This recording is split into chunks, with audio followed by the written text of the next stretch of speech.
Your Excellency, my Lords, distinguished guests, ladies and gentlemen, on the 11th of July, 1996, President Nelson Mandela addressed both houses in Westminster Hall.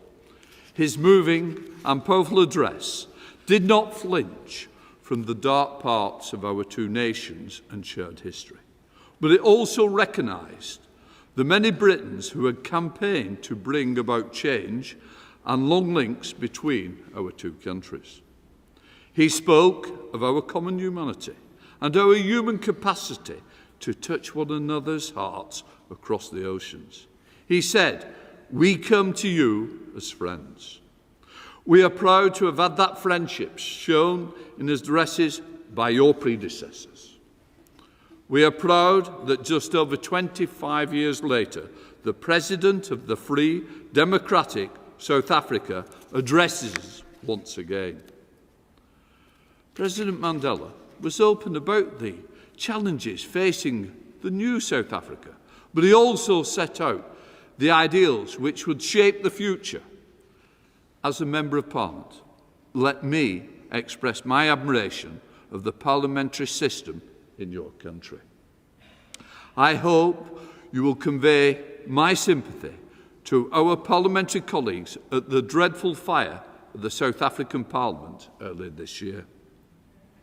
Our buildings embody our history, but ultimately its parliaments are made up of the people, the ideals which inspire those people and the values they hold to. The South African Constitution is widely recognised as a model of its kind.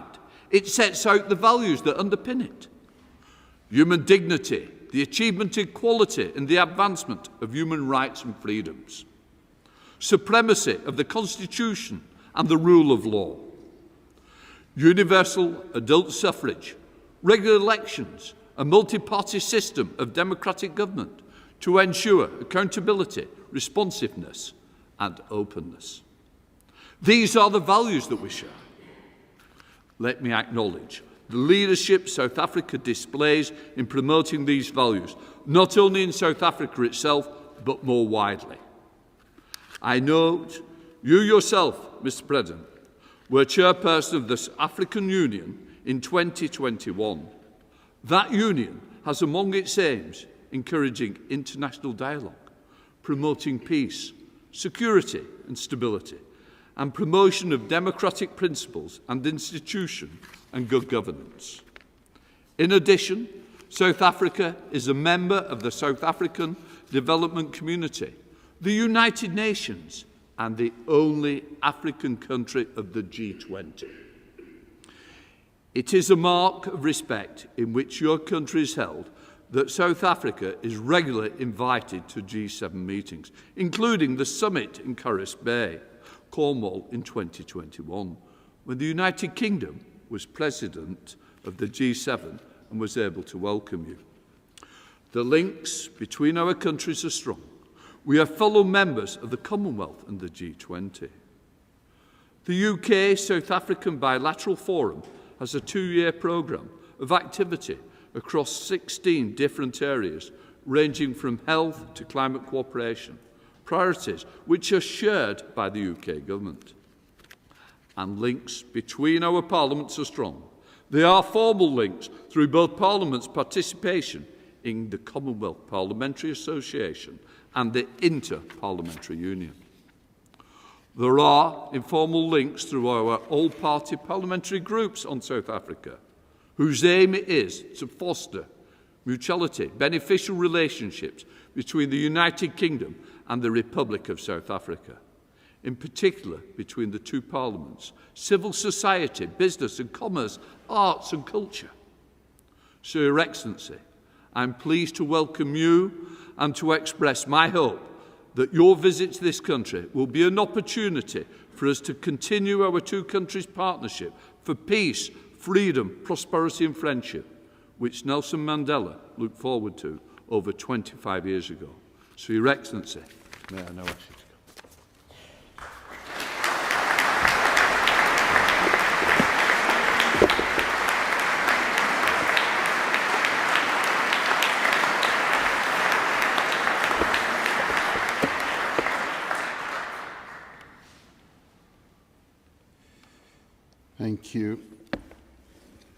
Mr. Speaker,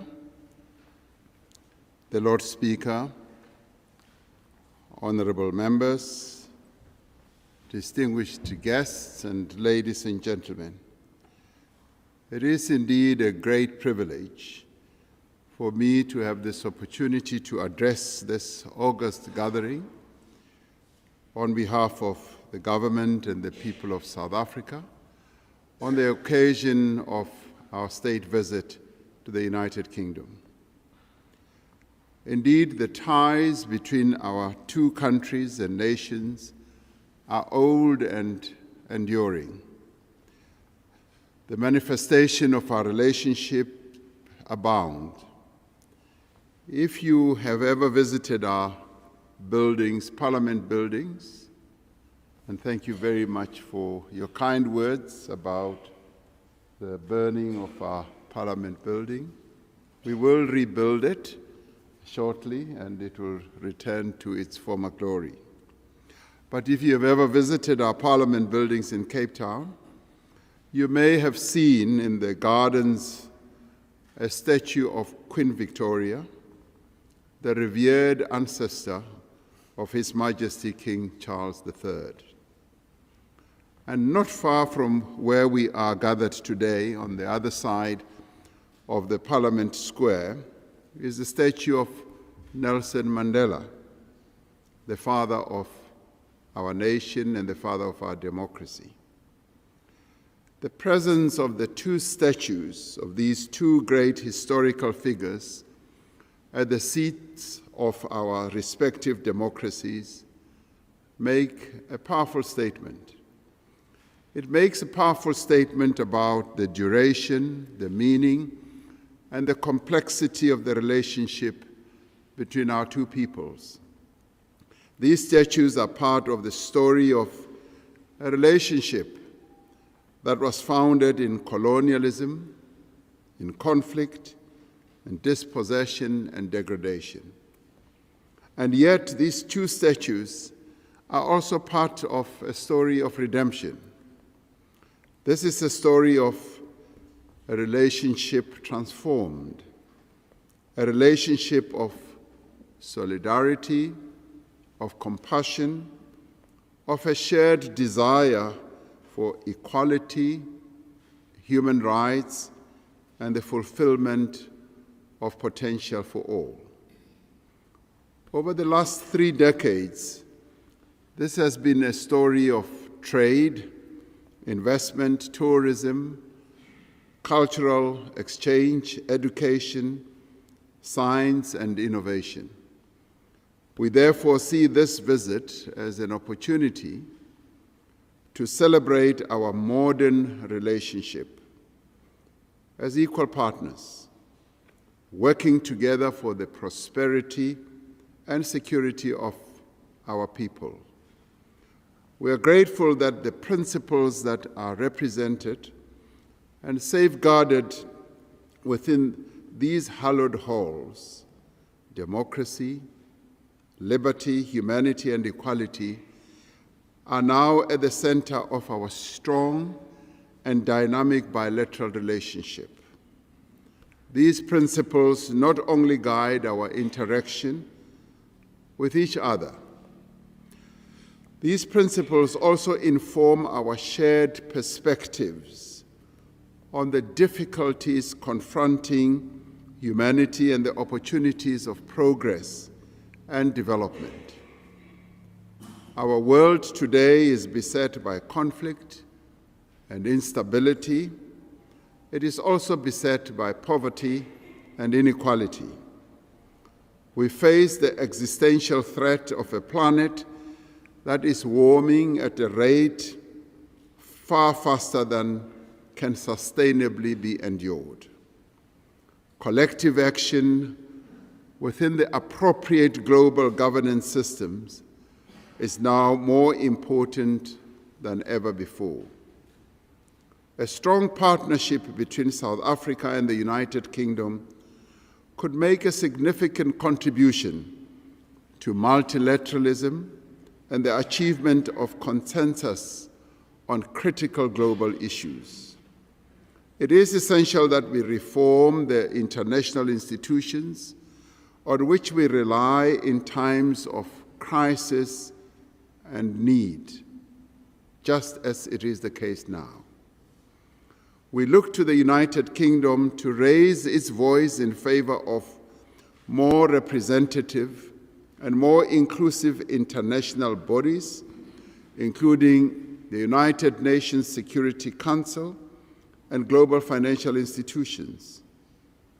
These bodies need to be better equipped to respond to the needs of countries with developing economies.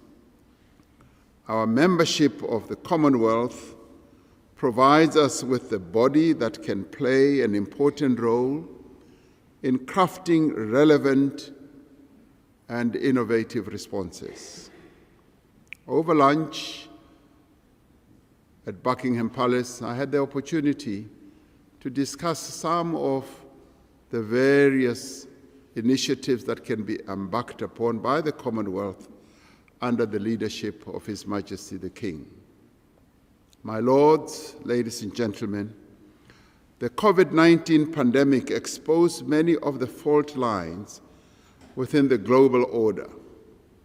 It laid bare the huge disparities in wealth, in power, in technology, and health capacity. It also demonstrated both the capabilities as well as the limitations of institutions of global governance, of finance and development. Therefore, as we work to rebuild in the wake of the pandemic, it is essential that we address the inequality within and between nations. Unless we act with urgency and purpose to close the gap between wealthy and poor, hardship and suffering will only deepen. Instability, conflict, and terror will also increase. We need to attend to the deficiencies in access to education, healthcare, safe water, sustainable energy, and economic opportunity if we hope to end the poverty that is handed down from one generation to the next, as it is in my country, South Africa. Nowhere is the need to tackle inequality more important than in our response to climate change. Those countries that carry the least responsibility for global warming are the most vulnerable to its effect. They do not have the resources needed to adapt to drought, floods, and rising sea levels. And as they seek to grow, as they seek to industrialize and to diversify their economies, their energy needs will increase and the space they have to reduce emissions will keep on narrowing. This places a responsibility on the more industrialized nations of the world to contribute substantial resources to low and medium income countries to fund their climate actions. And this should not be seen as charity. It is compensation for the harm done and the harm yet to be done to people in developing economies as a consequence of the industrialization that wealthy countries have had over many years. And because a global reduction in emissions benefits all countries and all people, it is also necessary that investment should be made for the future of humanity, as it will benefit all. We greatly appreciate the commitment of the United Kingdom to the implementation of the Just Energy Transition Agreement that was reached at COP26 in Glasgow last year between South Africa, the United Kingdom, the United States, the EU, France, and Germany. It demonstrates a clear recognition by the United Kingdom government of the importance of supporting transition to low-carbon economies in a manner that does not disadvantage affected workers and communities or industries that will be impacted negatively by a move to low-carbon economies. We have called on the United Kingdom and other partners to ensure that a substantial part of the funding that has been offered through the Just Energy Transition deal takes the form of highly concessional loans, as well as grants, and of course, as well as investment by development funding institutions in the various countries, as well as commercial banks. We are pleased that the final outcomes of COP27 hold out the promise of concerted action to address climate change. It was Nelson Mandela who espoused the vision of a global community of nations that strives by all means available to improve the human condition. Given our history, given our shared values, given the durability of our relationship, I do firmly believe that South Africa and the United Kingdom should be able to work together for the realization of such a global community. 3 decades ago, the British people joined hands with the people of South Africa and with millions more around the world to free Mandela and to end apartheid.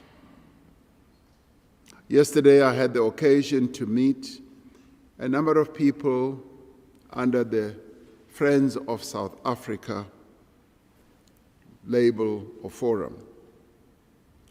And all of them continue to say they would like to see South Africa succeed. They'd like to participate in the development of South Africa, largely encouraged by the message that Nelson Mandela beamed to the world about reconciliation and building a new South Africa from the ruins of apartheid. Now let us rekindle the moral purpose of the global fight against apartheid to confront the discrimination, inequality, and injustice that divides humanity and that stifles the progress of all. My lords, ladies and gentlemen, this state visit is an opportunity to reinvigorate the ties of commerce, of trade and investment between our two nations. The United Kingdom is the largest foreign investor in South Africa and the country's 5th largest export destination. Over the last 2 decades, the UK has been South Africa's largest source of tourist visitors outside of Africa. There are few countries that have the depth of experience and knowledge of the South African economy than Britain. British companies need to use this advantage to greater effect to seek out opportunities in our country for investment and trade. In meeting a number of British business people yesterday at the Friends of South Africa Forum, I was most moved by how a number of them say that they see great opportunities in a number of new industries in South Africa, in renewable energy, in infrastructure, in agriculture, and many others, and tourism as well. The cooperation in science and innovation between our two countries is significant, with rich potential for further expansion. Since 2015, the United Kingdom has invested more than 350 million rand in Newton Fund partnerships with South Africa, reciprocated by South Africa's investment of 100 million.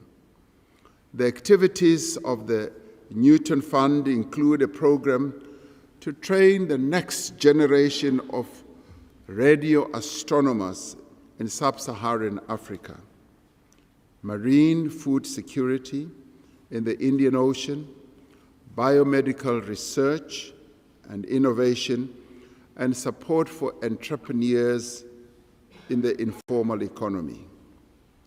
Over 800 South Africans have benefited from the Chevening Scholarship Program, and there are currently over 130 South African PhD candidates studying in the UK. And yesterday I had the occasion to meet some of them. They are young, a number of them are women, and they have embraced the opportunity to study here in the UK with great enthusiasm. As the South African government and as the President of the Republic of South Africa, I'd like to see these numbers being increased threefold. And when I meet the Prime Minister tomorrow, that's particularly the message I'm going to pass on to him. I hope he's here and he's listening ahead of my discussions with him tomorrow. We are convinced that there is great scope to expand these areas of cooperation. As we strive to rebuild our economy in the wake of the pandemic and the era of what we have gone through, which we call state capture, which was grand corruption, as we work to create employment and economic opportunities for the 11 million South Africans who are without work, we're opening up new frontiers of growth, opportunity, and production. We are undertaking far-reaching economic reforms to make our economy more competitive and more efficient, to reduce the cost of doing business, and to encourage new entrants into several industries in our economy. As we undertake the most significant restructuring of our energy market in almost a century to address the severe power shortages, there are great opportunities for investment, for innovation, and for partnership. By pursuing these and other avenues for cooperation, I believe that we will be able to define the relationship between South Africa and the United Kingdom in a new and in exciting ways. By exploring the full extent of our common interests and capabilities, I am certain that we will add another chapter to our long and rich history. And rich history it has been. It has had a number of contours. It has also had its ups and downs.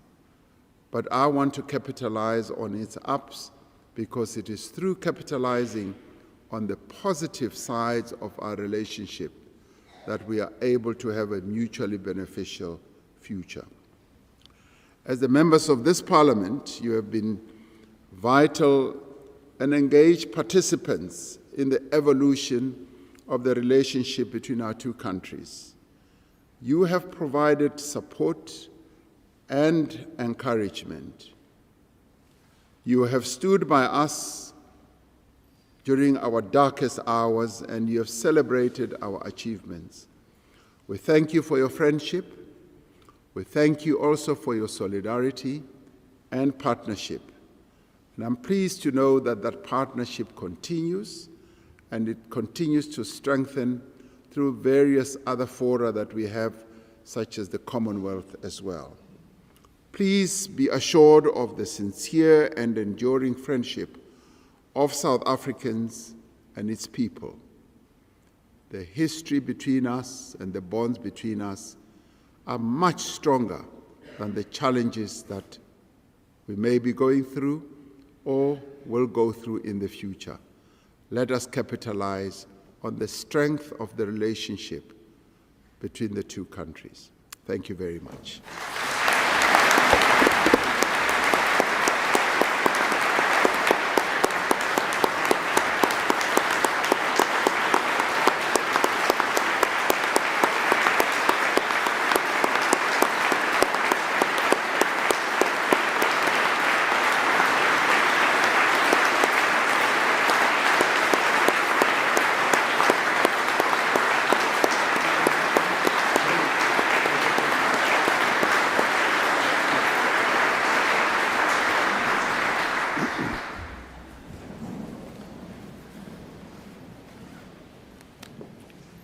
Your Excellency, my Lords, distinguished guests, ladies and gentlemen. First, I would like to thank you for your kind words about the strong relationship which our two countries enjoy. It is a great honour to have you with us today. On behalf of the House of Lords, I thank you for your moving tribute to Her late Majesty Queen Elizabeth, not least as a leading champion of the Commonwealth. I also offer our sincere condolences on the death of Archbishop Desmond Tutu last year, a great man who courageously dedicated himself to serving others in the pursuit of equality, justice, and peace. As a youth, my lifelong interest in politics was nurtured by reading about the situation in South Africa and learning from the writings and speeches of Archbishop Tutu and fellow clerics. Archbishop Tutu and his colleagues forced me to contemplate on the central question of who is my neighbour. They correctly reflected that neighbours might perhaps be many thousands of miles from us, but we're still neighbours whose needs, values, and progress we must support. And my theme, Mr. President, in thanking you today, is South Africans and Britons as neighbours. Occasions such as today remind us of the importance of engagement between our peoples and parliaments. It is through such engagement that we can form strong bonds. As Commonwealth nations, we share many values. We believe in upholding democracy, in the international rules-based system, and in protecting human rights. The South African Constitution, drawn up in 1994 with your considerable input, is one of the most progressive in the world. Our parliaments share many personal connections. We welcomed President Mandela to this parliament in 1996, and his great legacy still lives on, with his statue, as you mentioned, standing proudly in Parliament Square. I also remember his statue being erected in London's South Bank in 1985, as many British people called for his release. That monument is now protected and listed in recognition of its historical and international significance. The House of Lords is proud to have counted among its number the late Lord Joffe, who defended Nelson Mandela at the Rivonia trial. Previously, the British Prime Minister Harold Macmillan had chosen the Parliament in Cape Town to make his speech about the wind of change sweeping Africa at one of the darkest moments of apartheid in 1960. But bringing forward decolonisation across the continent, which eventually, after many years, saw freedom come to South Africa. Our respective parliaments continue to have much to share and the ambition to work together. Beyond Westminster, the UK has a diverse range of connections to those who built the modern South Africa. Oliver Tambo, for example, has his own statue in the North London borough of Haringey, which was his temporary home during his exile whilst fighting apartheid. It is reassuring to witness that since becoming president in 2018, you have led the way in restoring the Mandela vision for your country. I wonder if you and the people of South Africa realise the importance to the people of the United Kingdom of the success of the Rainbow Nation. We see South Africa as a beacon of hope, of reconciliation, and of the common good, one that inspires other nations to follow you. Your personal commitment to educational reforms is well known, respected, and valued. As a former teacher, I share your passion. Finding ways to help young people achieve their potential is crucial. And as Senior Deputy Speaker, I spent an hour each week speaking virtually to young students through our Learn with the Lords programme. I always came away heartened by their optimism and enthusiasm. And last month, my office hosted 2 work experience students from multicultural schools in London boroughs that are less prosperous than other parts of this city. Their reflections on the week they spent with us reminded me once again that our Parliament is a place for all communities across the entire United Kingdom. Your Excellency, you spoke of the links between our two nations, and those links continue to deepen. We work together to protect mutual security interests, improve trade, and promote inclusive growth. South Africa, as mentioned, is our largest trading partner in Africa. And wait for it, Mr. President, British consumers have a love of South African wine, as I'm sure many members of the House of Lords and indeed the House of Commons can testify. There is also a large South African community here in the United Kingdom. The Springboks' victory in the 29 Rugby World Cup, which you attended, captained by Sia Kolisi and cheered in many pubs and bars in West London, was more than a sporting triumph. It showed, to paraphrase Archbishop Tutu, that what would have seemed impossible 30 years ago, a black captain of the Springboks, became possible. I also hear on the grapevine, Mr. President, that you support Manchester United. I only wish you luck with that at the present time. Archbishop Tutu's steadfast faith and confident application of belief to everyday social problems serve as an inspiration for all of us in the political sphere.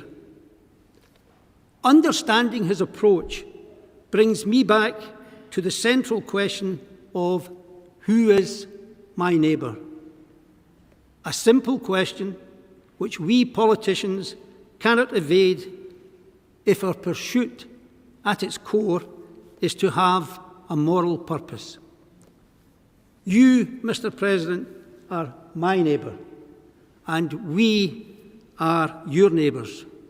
Our world is complex, and the present circumstances expose our vulnerability and the potential for increased polarisation, fragility, and disconnection.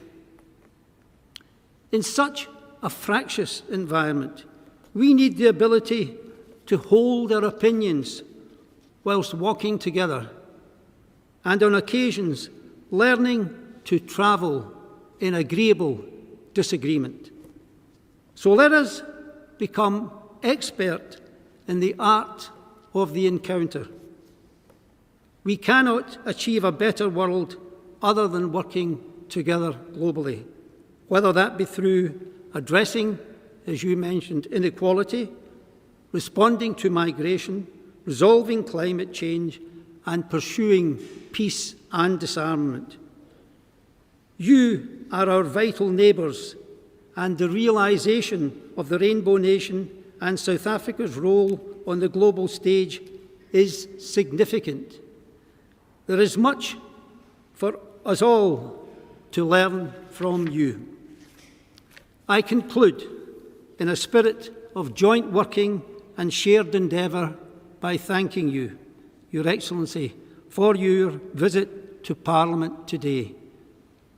We look forward to our enduring and positive relationship, and we wish you and the people of South Africa well for the future. So, many thank you.